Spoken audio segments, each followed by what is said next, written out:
महमल, आपसे सबसे पहले जानना चाहते हैं, ये वो हुकूमत है जिसके बारे में ये ट्राइड एंड टेस्टेड है कि वो किसी के सामने घुटने नहीं टेकती और बड़ी रिलक्टेंट होती है एहतजाज के नतीजे में सकम करने पर। लेकिन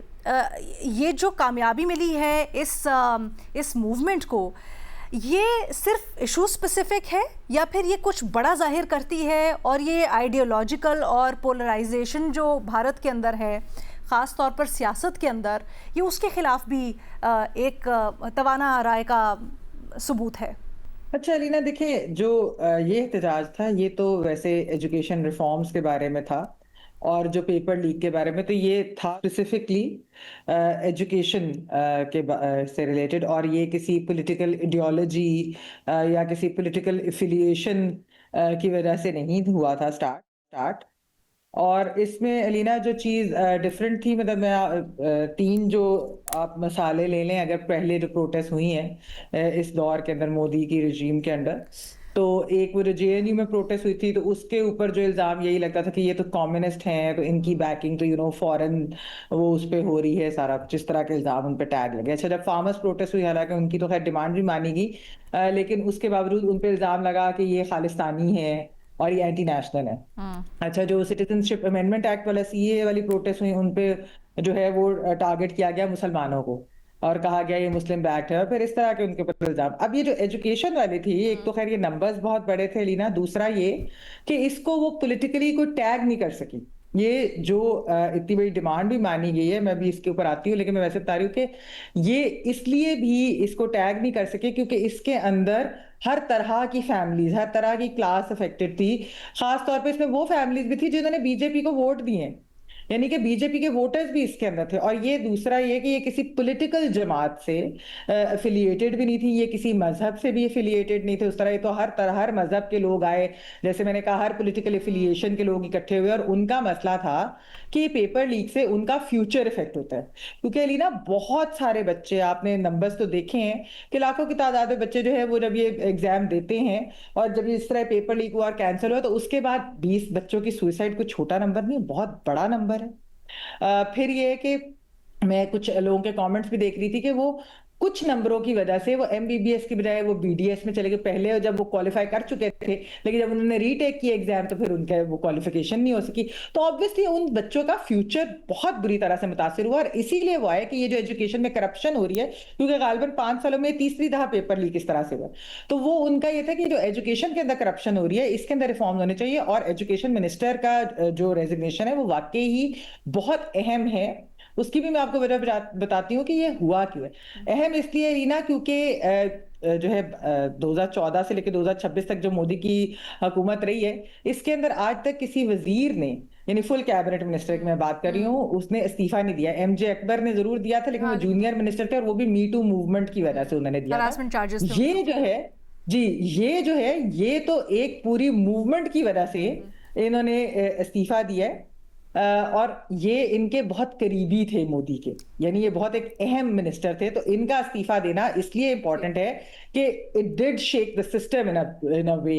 कि यानी आप ये एस्टैब्लिश करना चाह रही हैं कि एक सिंबॉलिक इस्तीफे से ज्यादा मुराद रखता नहीं है? नहीं अलीना, ये सिंबॉलिक ज्यादा इसलिए क्योंकि असल में जो डर अब मोदी रजीम को पड़ गया था, वो ये था कि ऑपोजिशन की पार्टीज भी इन बच्चों के साथ आ गई, और वो कोई पॉलिटिकल बात नहीं कर रही। बाय द वे, आपने नोटिस किया होगा कि सारी ऑपोजिशन की जमातें कोई पॉलिटिकल बात नहीं कर रही थी, वो सिर्फ और सिर्फ स्टूडेंट्स की डिमांड्स की बात कर रही थी, नथिंग एल्स। तो मोदी को ये लगा कि जिस तरह ऑब्वियसली नेपाल, श्रीलंका, बांग्लादेश, वहां भी एक जेनजी मूवमेंट्स थी और बड़ी स्ट्रांग, जिस तरह शेख हसीना की गवर्नमेंट खासतौर पर, तो वहां पर जब वायलेंट हुई, खासतौर पर बांग्लादेश में अगर आप देखें बहुत ज्यादा वायलेंस हो गई थी, यहाँ पर वायलेंट हुई, पुलिस ब्रूटैलिटी थी, लेकिन पैलेट गन्स तक अभी, और जो है वो दूसरे इस तरह मार वगैरह पड़ रही थी, लेकिन अभी तक लाइव फायरिंग नहीं थी। अगर ये वाली चीज हो रही थी, जो उनको खदशा था कि अगर यहाँ पर पुलिस की तरफ से गोलियां चल गई और या स्टूडेंट्स की तरफ से भी कोई वायलेंस होगी, क्योंकि अभी तक तो बिल्कुल स्टूडेंट्स पीसफुल थे, तो फिर मामलात हाथ से ना निकल जाए, फिर जो है बड़ी सी बड़ी गवर्नमेंट भी लीना, उनका पता नहीं चलता कि क्या हो जाता है। तो ये जो चीज है ना, इस डर की वजह से फाइनली ही गेव इन। पहले उन्होंने स्टेटमेंट दी, फिर उन्होंने वीडियो स्टेटमेंट दी, फिर इस्तीफा सामने आया।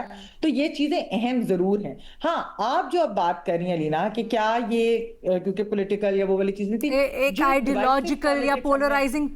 पॉलिटिक्स के हाँ, खिलाफ एक लेकिन इजहार है। उनमें जो अब एक मैसेज इसके थ्रू आ रहा है। ऑब्वियसली जो एजुकेशन रिफॉर्म्स तो उनकी सबसे बड़ी डिमांड है, वो तो ये होपफुली अब जो इनके ऑपोजिशन भी उठाएगी पार्लियामेंट के अंदर, और वैसे भी अब तो प्राइम मिनिस्टर ने भी कहा है कि वो करेंगे। जो चीज इसके अंदर आई है वो ये कि स्टूडेंट्स ने भी बार बार, जो जेन जी है ना लीना, इन्होंने तो देखे ना अपने पिछली जिंदगी के 12 साल मोदी रेजीम में देखी, इनको कांग्रेस वगैरह नहीं याद, इन्हें नहीं कांग्रेस का रूल याद, ये छोटे थे उस वक्त, बच्चे थे। इन लोगों ने कहा, जो ये सवाल बार बार उठा रहे हो, ये है कि आपकी जो हिंदू मुस्लिम पॉलिटिक्स की वजह से हमें किस चीज का फायदा हुआ, उस डिविजन्स की वजह से हमारी जिंदगियों में क्या इंप्रूवमेंट आई। इंप्रूवमेंट तब आती है जब इशू बेस्ड पॉलिटिक्स होती है, जब चीजों पर बात होती है। यानी यहाँ पर अगर एजुकेशन रिफॉर्म्स की बात हो रही है, अगर इसमें इंप्रूवमेंट होती है, करप्शन एजुकेशन के अंदर खत्म होती है सिस्टम के अंदर, तो फिर आगे जाकर वो उनको बेनिफिट देगी, क्योंकि ये वो बच्चे हैं जो देखते हैं कि अडानी और अंबानी और ये जो बाकी सारे इस तरह के लोग हैं जिनको हम 1% कहते हैं दुनिया के, तो ये लोग इस तरह से फ्लरिश कर रहे हैं, और इन बच्चों का फ्यूचर जो इन एग्जाम से जुड़ा होता है, अगर वो लीक हो जाता है और इनका फ्यूचर उससे तबाह हो जाता है, तो वो उसको सवाल करते हैं कि फिर तुम्हारी गवर्नमेंट का हमें फायदा क्या है, तुम्हारी इस पॉलिटिक्स का हमें फायदा क्या है कि आप हमें, हमारे अंदर ये डिवीजन बना के हमारी सोसाइटी आप खराब करें। तो ये जो है, ये कॉकरोच जनता पार्टी वालों ने भी ये बात की है कि ये जो डिविजन है ये खत्म होनी चाहिए, और इससे बढ़कर अब हमें बातें करनी चाहिए, और हमें इशू से बात करनी चाहिए। और अलीना देखिए, डेमोक्रेसी, जमहूरियत, एक्चुअली ये तो पॉपुलिज्म है ना, हिंदुत्वा वेव, ऑब्वियसली तीसरी गवर्नमेंट आई है, बिल्कुल ये वेव उधर है, इसमें कोई डिनायल नहीं है। और ये डिवाइसिव पॉलिटिक्स से बहुत नुकसान इंडिया की सोसाइटी को हुआ है, जो उनके सेक्युलरिज्म को, उनकी कॉन्स्टिट्यूशन को आप देखिए, सारे के सारे उनके इंस्टीट्यूशंस को ऑप्ट हो गए, उनकी सुप्रीम कोर्ट को ऑप्ट हो गया। हमारे यहाँ तो या 27वीं या 26वीं तरमीमें लाके करानी पड़ी ना, वहां पर तो वो वैसे ही हो गए। उनकी जो है वो पुलिस, और फिर उनका मीडिया आप देख लें, मोस्टली जो है मेन स्ट्रीम मीडिया उनका गोदी मीडिया है। There are few honourable exceptions, but apart from that तो सारा वो सारा इस तरह और इस बॉलीवुड एहतजाज के दौरान भी वो झलक सामने नजर आई।